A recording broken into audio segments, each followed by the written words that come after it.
আজকে আমি তৈরি করছি বার্গার। আমার এজেড ব্লগসের পরিবারের সকল বন্ধুকে জানাই অসংখ্য ধন্যবাদ এই ভিডিওটা দেখার জন্য। তাহলে আমি চলে আসি কিভাবে এই রেসিপিটা তৈরি করছি, তোমরা দেখতে থাকো।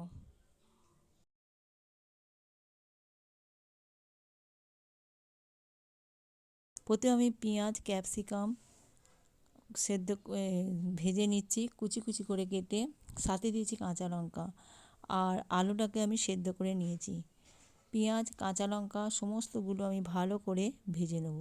খুব কম খরচে সহজ পদ্ধতিতে একবারে তৈরি করে দেখিয়ে দিচ্ছি।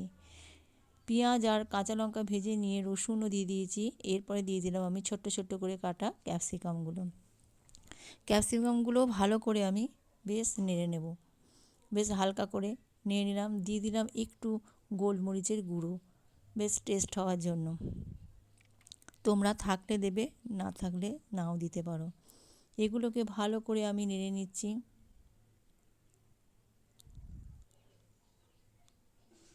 একটু দিয়ে দিলাম শুকনো লঙ্কার গুঁড়ো আর একটু কাশ্মীরি লঙ্কা, দুটোই দিয়ে দিলাম। তোমরা বাড়িতে বানিয়ে বাচ্চাদের মন শান্ত করতে পারো। এটা খুব সাধারণভাবে সহজ পদ্ধতিতে তৈরি করে দেখাচ্ছি। এরপর আমি কি করলাম, যেটা দিয়ে বার্গার অর্থাৎ পাউরুটিগুলো ওগুলো কেটে কেটে রেখে দিচ্ছি। আর ওদিকে আমি মশলাটা তৈরি করে দিলাম। আলু দিয়ে দিলাম, যে আলুটা সেদ্ধ করেছিলাম, একটু হলুদ দিয়ে দিয়েছি, দিয়ে ভালো করে এটাকে আমি আলুটা ভাজা ভাজা করে নেব। ভীষণ সহজ পদ্ধতিতে এটা আমি তৈরি করে দেখাচ্ছি। যখন খুশি এটা কম সময়ে তৈরি করে নিতে পারবে। এরপর আমি এই যে পুরটা করেছিলাম ওই পুরটা আমি এই বার্গারের ভেতরে দিয়ে দিচ্ছি। পাউরুটিগুলো কেটে নিয়েছি ওর ভেতরে দিয়ে দিলাম। প্রত্যেকটা ওইভাবেই আমি তৈরি করে নেব। সবগুলো আর দেখাতে পাচ্ছি না, একটা দেখলেই নিশ্চয়ই বুঝতে পারবে। একটু ডেকোরেশনের জন্য মধ্যে পেঁয়াজ দিয়ে দিলাম ছোট্ট ছোট্ট করে কাটা, গোল গোল করে। একটুখানি লঙ্কা দিয়ে দিলাম, তোমরা চাইলে দিতে পারো নাও পারো। দিয়ে দিলাম একটু বিট লবণ আর দিয়ে দিচ্ছি একটু সস, টমেটো সস। তৈরি হয়ে গেল।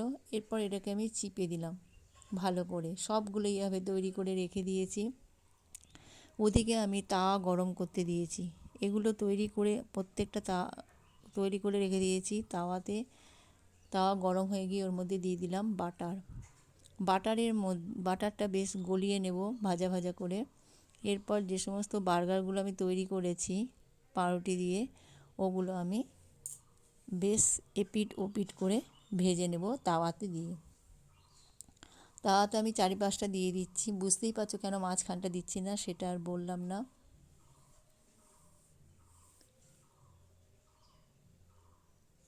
সবগুলো দিয়ে দিলাম।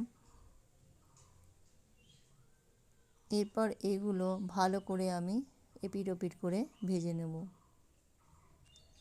বেশ ঘুরিয়ে ফিরিয়ে চারদিকটা যাতে ভালো করে ভাজা হয় সেই জন্য আমি এগুলো ঘুরিয়ে নিলাম। এরপর এগুলো উল্টে পাল্টে দিচ্ছি। সবগুলোই এইভাবে আমি উল্টে পাল্টে দেব। ভিডিওটা ভালো লাগলে অবশ্যই একটা লাইক করবে। আর তোমরা বাড়িতে করে বাচ্চাদের কিংবা বড়দের সকলকেই খুব কম সময়ের মধ্যে এগুলো এইভাবে তৈরি করে খাইয়ে দিতে পারো। দেখবে সবাই পছন্দই করবে, অপছন্দ কেউ করবে না। আমার এই ছোট্ট চ্যানেলে খুব সাধারণ পদ্ধতিতে আমি রেসিপি তৈরি করি।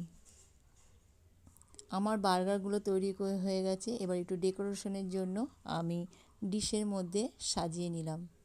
একটু সস দিয়ে দিলাম। তৈরি হয়ে গেল আমার এই বার্গারের রেসিপিটি। কেমন লাগছে বন্ধুরা একবার জানিও। আর ভিডিওটা পুরো দেখার জন্য অসংখ্য ধন্যবাদ। আমি আবার নিত্য নতুন এরকম খুব সাধারণ পদ্ধতিতে সাধারণভাবে রান্না করি।